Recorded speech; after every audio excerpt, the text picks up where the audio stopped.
Hello, everyone, and welcome to the Communications Academy for the EIC Scaling Club.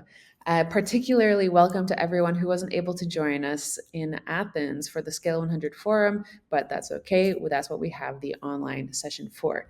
So I'd like to introduce myself. My name is Julia Gifford, and you'll also be seeing my co-founder, Krista Krumina, later on in this presentation. And we are the co-founders of True6, a communications and PR agency. And we are also heading up the communications efforts for the Scaling Club, and we're very excited to be supporting all of the club members in your communications efforts. Now, here's an overview of all of the value add that the EIC Scaling Club hopes to provide. But during today's session, we will be focusing on that bottom right corner, which is the public and targeted visibility aspect of things. And we're going to be talking about how you can leverage ourselves and the Scaling Club's visibility efforts to support you in your goals. Now, here's an overview of the various visibility opportunities that we can offer. So the first of them being interviews. We have a goal to feature every single one of the Scaling Club members on our website. And that is going to be done through a video or through an interview format where we interview the founder or spokesperson, whoever you choose, and put together an article based on that feedback to highlight that club member and their unique experiences and what they're building. That's published on our news platform, and it is shared to our social media accounts where we have just hit over 5,000 followers on LinkedIn. We have over 3,500 subscribers to our newsletter and more. So it's definitely worth taking advantage of that. And every one of your group managers are going to be getting in touch about arranging those interviews. So when they reach out for the interview, make sure to take advantage of that opportunity. The next are the communications corners that are at every single one of the Scaling Club events. And in all of these events, we have one corner of the venue that is dedicated to creating video interviews with our club members. The process usually is that you'll be sent a spreadsheet with different time slots that are available. And if you're attending that event, then you can sign up for a time slot and come and have an interview. And that interview will then be published to our YouTube channel. And of course, the video will also be shared on our socials, etc. We also have communications kits prepared, not only for every event, but for the Scaling Club in general.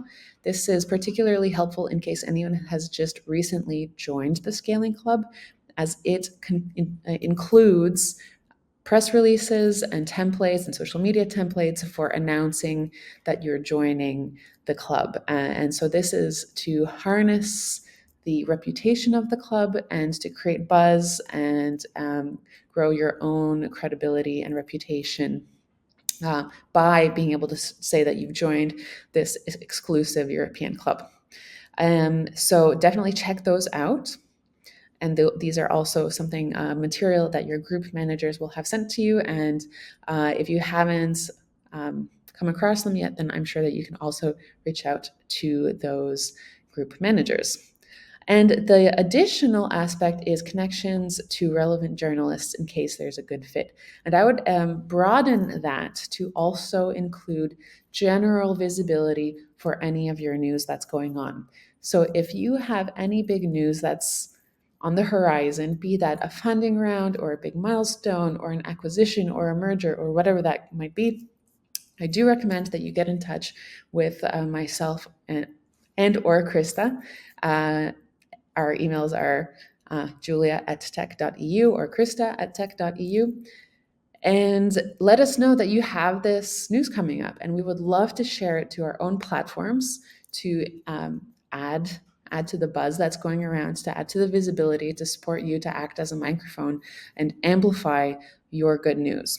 So whatever kind of news that you have coming up on the horizon, please get in touch with us, and we would be happy to understand and evaluate how we could best support you in those efforts. So without further ado, I would like to introduce my co-founder, Krista Krumina, and the stage is yours. Hi, everyone. I'm really excited to be here and talk about international visibility and effective communication and PR. And I think it's very important to start this presentation by really just setting the expectations straight and be on the same page. Like, what is PR and what it is not? So, a basic definition, like public relations, what does it mean? It's a strategic communication to attract attention and shape public opinion about your company via earned publicity. And here I have highlighted some of the keywords. So, the goal of PR is to attract attention and shape this public opinion. And it means that by earning this publicity, it means that you don't pay it by, I don't know, buying, for example, an article on some outlet. And PR and media are very much interconnected and related. You want, as a company, you want relevant people to know about your company. Media want their audiences, media with relevant audiences can help you reach them. However, it's important to understand that at the end of the day, media don't really care about you or your business. They have to cover so many news and they have to offer the people the information that they need and they want to read. So their goal is to actually serve their audiences and deliver the stories that the readers are interested in.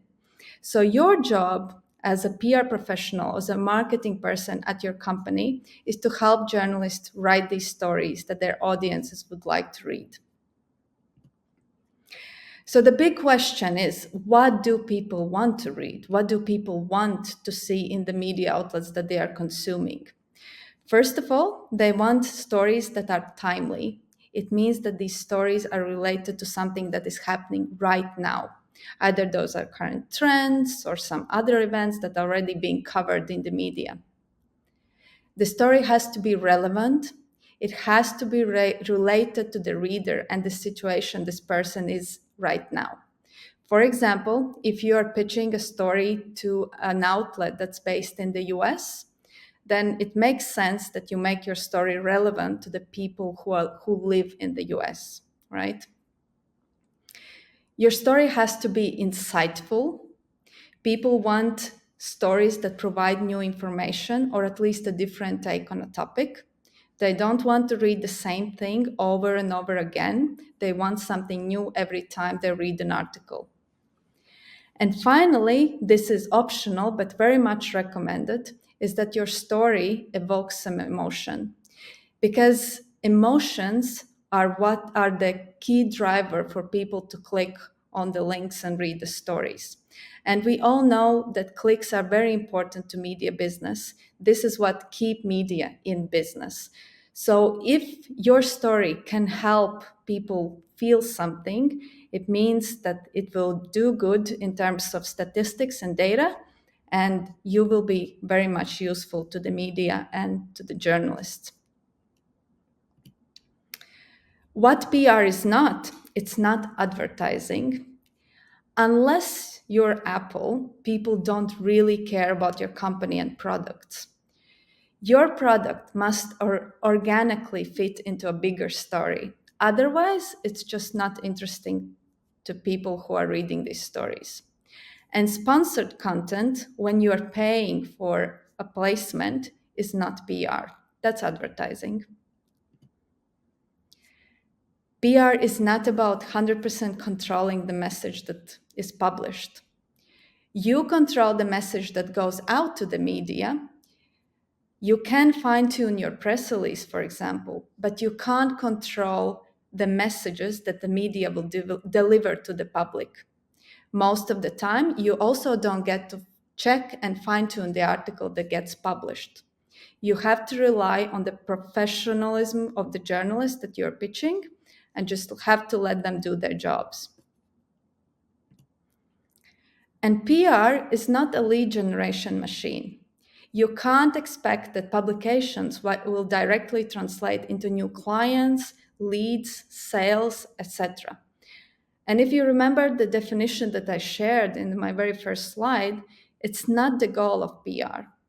The goal of PR is not sales. It's to raise awareness about your company. However, at the same time, PR can support your sales in several ways. First, they can create awareness. People just generally become aware that you exist. The second is trust. If media gives you airtime, it's a signal for the reader that you are a legit company and they can trust you. And it can help with lead nurturing. The more people see you on the media, the better are the chances they will buy from you when the right time comes. And there are different types of PR tactics that you can use to boost your company's visibility. First is press releases and announcements. This is considered the traditional PR. The good news about press releases and announcements is that it can reach wide audiences with one piece of content, meaning one press release can be sent to several media outlets. It's great for raising awareness about your company and showing your audience that things are happening in your company. But it's very important that your press release or announcement includes a news element in it. If there is no news, it can't really be a press release or announcement. So if you don't have any news, you can go another way how to create visibility about your company, and you can use opinion posts and guest posts. It really is when you don't really have any hard news, but you have something to say. It's great for building thought leadership on a certain topic, and it's helpful for building your brand image and show yourself as professionals in your particular field. Opinion pieces only gets published in one media outlet. However, if it's a big and reputable media outlet, these stories sometimes get republished in other outlets as well. A must-have element in every opinion piece is a thought-provoking opinion or unique knowledge that you can share with the audiences. And of course, your story also has to include some decent proof. Because we can say many things, we can think many things, but if we can't back up our claims, these things don't really matter. No one cares about our opinions if we can't back it up. Finally, there's another way to approach your visibility is through features and interviews, meaning that you can pitch your story to journalists who would write your story about your company or yourself. A must-have for such features or interviews is a strong storyline with lessons learned, massive successes, great failures, controversial life or business decisions, such as going, for example, from a unicorn founder to a high school teacher, like in this example here. It usually looks for answers to questions: how you did something, why you did something, and what you learned. The key reason journalists like these kinds of stories is that they want want their readers to have some piece of content that they can read and then, for example, go and copy the success of the specific character that has been covered. These kinds of stories can be used to illustrate how your company can make people's lives better. And of course, there are other PR tactics as well. For example, quotes in articles. There are hundreds, thousands of journalists that are using social media, and every day they're posting call outs when they're looking for sources for the articles they're already covering. For example, if you're on Twitter, you can use the hashtag journal request to follow the journalists who are looking for sources for their stories. There's also services such as Quotely, Connectively, and other platforms you can subscribe. And wherever you see a call out that fits your business, you can just pitch these journalists with your For example, comment your experience and just let them know that you're there for an interview if it's necessary. There are podcasts as well. It's great for building influence and thought leadership in your specific area. Usually, very niche specific podcasts have very relevant and dedicated audiences. So these podcasts can be really good for your business, even when it comes to leads and sales. Another way to do a PR is by applying to awards. For example, the fastest growing company in your country or in a region, best employer, most innovative company, etc. PR usually is not something where you pay. However, awards usually is something that you should be they would require you to pay to enter the award. This is just how things happen there.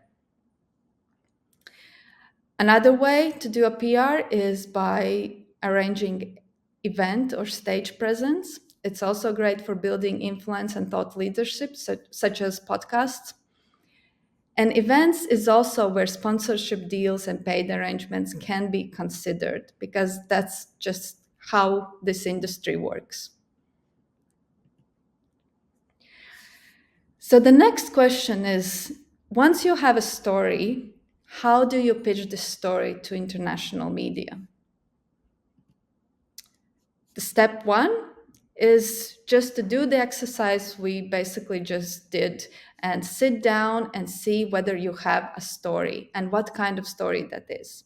In other words, you have to identify your story. Think of your company's news. Do you have any funding rounds on the horizon? Do any partnerships or collaborations? Think about your experiences, past successes or failures, and lessons learned that you could share with others. Connect your company or product or experience with a hot trend that's already been covered in the media. For example, right now everyone is talking about AI. Maybe you're using AI in an interesting way at your company and you can share your experience, how you're doing it. Think about opinions that you have on the topics that already maybe discussed in your industry. Think about whether your opinion can go against what others in our industry are saying. Try to be a little bit provocative when it comes to coming up with opinions. Another way to land media publicity is by using industry relevant research, and you can draw conclusions, for example, from your data. If you have a software, for example, you're probably sitting on a gold mine of data that you can extract from your software, you can analyze and then make conclusions about trends in your industry. Then pack these conclusions in an article or a press release and send it out to the journalists for publicity. Step 2. Once you have your story identified, you have to understand who you need to pitch. Is that a news article, like a press release? Is it an interview or feature? Or do you want to be quoted in an article? In that case, you have to pitch the writers. You have to pitch journalists or reporters. These are the people who are actually sitting down at the offices and are writing the stories. If you want to pitch your opinion piece, then you have to pitch editors, because these are the people who are making the editorial decisions at the media outlets. These are the people who will decide whether your story is a fit for their outlet or not. Or if it's a podcast, you have to pitch producers, if that's a big podcast, or you can pitch directly hosts directly if it's a small podcast. Step 3 is to actually sit down and write your pitch. And if you remember anything from this presentation, then probably this should be this slide. Because I have written like thousands of pitches in my life, and most of the pitches don't even get answered. And usually the difference lies in these details. First, as you're writing your pitch, always in your subject line state what it is. Is it a pitch? Is it a news article? Is it opinion? Start your subject line by stating what that is. Be short and concise and briefly explain the idea. Don't write very long emails because journalists just don't have time to read every single one. Some of the journalists, they receive hundreds of emails every day. So you have to be short and concise and very effectively communicate your idea. Whether it's a news story or it's an opinion piece, it doesn't matter. You have to be really short and quickly explain what you're trying to say. Make your email easy to skim read. Again, journalists receive so many emails every day, they don't have time to read every single one of them. So they are usually skimming the text that they're receiving. They have to quickly find what's relevant in this email so that they can make the decision whether they want to pursue this story or not. And always add a call to action in the end so that the journalist understands what is expected from them. Don't leave them guessing, just let them know what do you want them to do next. And if it's an opinion piece, also explain why it is you to write it. Why from every single person on this planet, you are the best expert to write this story. Whether you have this specific expertise, like specific educational background, maybe you have, I don't know, years of experience in a particular field or unique experience that makes you qualified to write such story. Always provide proof to back up your claims. Again, it doesn't matter what you think if you can't back up what you're saying. And finally, this is optional but very much helpful for the editor who receives the pitch, is if you offer a headline that fits the style of the specific outlet. It just helps them better imagine how this story would fit into their news feed. So right now we will go through and take a look at specific pitch examples, and I will show you how these tips translate into actual real life examples. So in this case, I am pitching a new report. So it's a press release, and I'm starting my subject line by saying that it's a new report. This is what you will find in this email, right? I quickly summarize the idea, and I also make the email very easy to skim read. I use bold and I use bullet points to quickly communicate the idea of the story. Because I'm pitching a journalist who is based in Estonia, I'm trying to make this news piece relevant to her. So what I'm doing, I am specifically highlighting that there's a company from Estonia also contributing to this report. So this makes it more relevant for her as a journalist in Estonia. And of course, I'm always finishing my email with a call to action. Would you be interested in publishing this? Let me know if you have any questions so that she knows that I am expecting a reply from her. And here it is. The story is published. Another example, an opinion piece pitch. Again, I'm starting my email by saying it right away that there's a pitch in this specific email. I am also right away offering an example headline for the story that I would like to write. I know that the style of this specific publication is a bit punchy, so this is the type of headline that I'm offering them so that they can see how the story might fit into this specific outlet.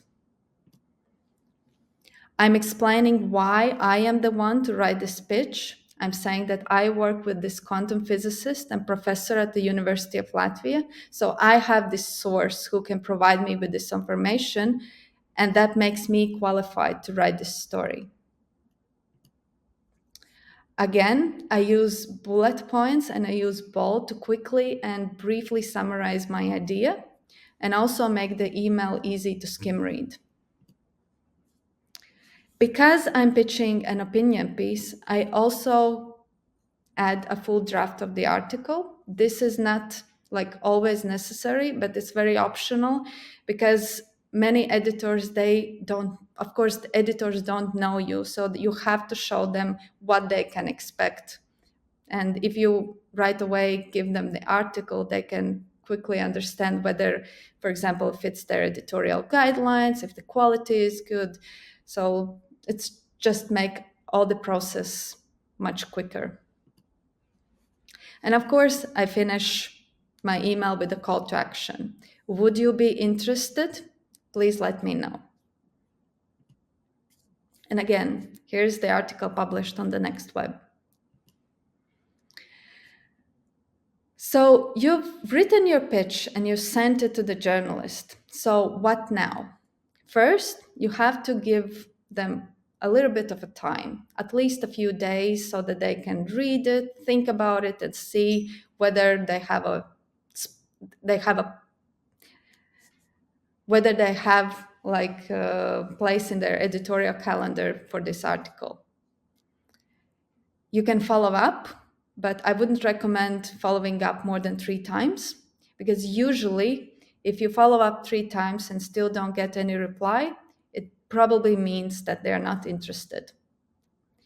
Never pitch an opinion piece to several editors at the same time.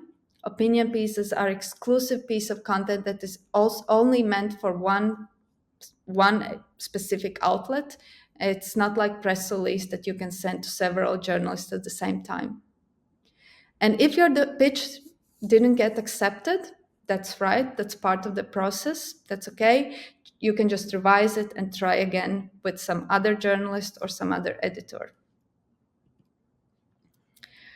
And a pro tip is you can always cold pitch your stories, but try building relationship with the journalists as well. As I mentioned, reporters receive hundreds of emails every day, and they basically, when they open their email inboxes, they skim their inboxes for either big names or familiar names. If you met this reporter in real life, there are higher chances they will recognize your name and they will open your email, they will read it, and they will reply. So use your time at tech events productively. If you're attending some conferences in your field, meet the journalists, go for a coffee, have a chat, and make friends. Thank you very much. Thank you very much for joining us on this session. We hope you enjoyed it and that you found value in it. So a quick recap, if you ever have any news coming along the way, make sure to get in touch with us. And we wish you well in your communications and visibility efforts. Bye for now.